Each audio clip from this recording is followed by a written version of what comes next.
Today we're going to look at some of the date formulas in ICRW. So to start out, I just built a quick report showing my project and my costs. I want to get a little more granular. I want to see the cost at different points of time. So this is off the GL entry table, by the way. And if I go ahead and find that entry date,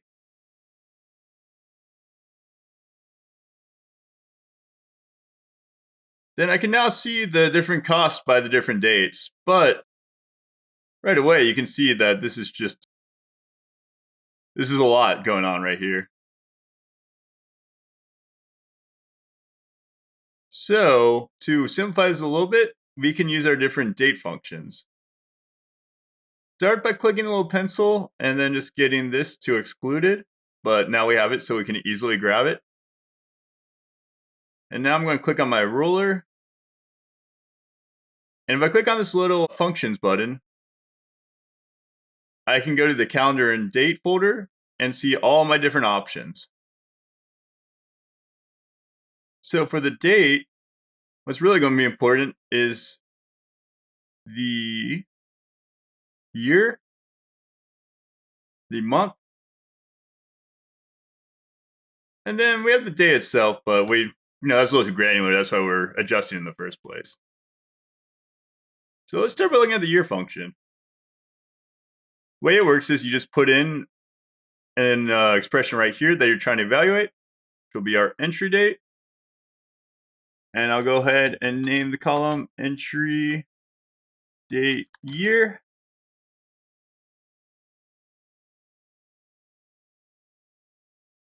And there we go. That's a cleaner looking report. So I can see these costs hit in 2022 and then nothing in 23. Or for this report, I can see how it's divided up. Now next, maybe I want to see the month also. So let's go ahead and go back to our functions. So I'll go ahead and choose month. And just like before, we'll plug in that entry date, the column month,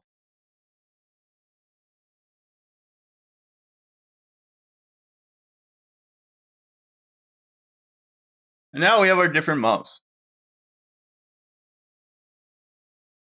Now this might look kind of ugly. You might think, well, I'd rather see January than 1. We got a function for that also. So we'll go here once again, and then we'll find month name, plug in that entry date one more time.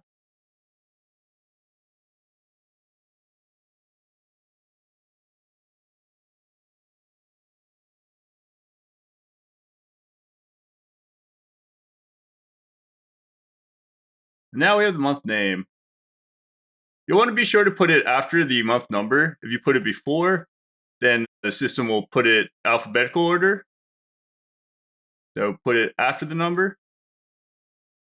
And if you just want to see the name but still want it in the right order, then you can just go ahead and hide this month column.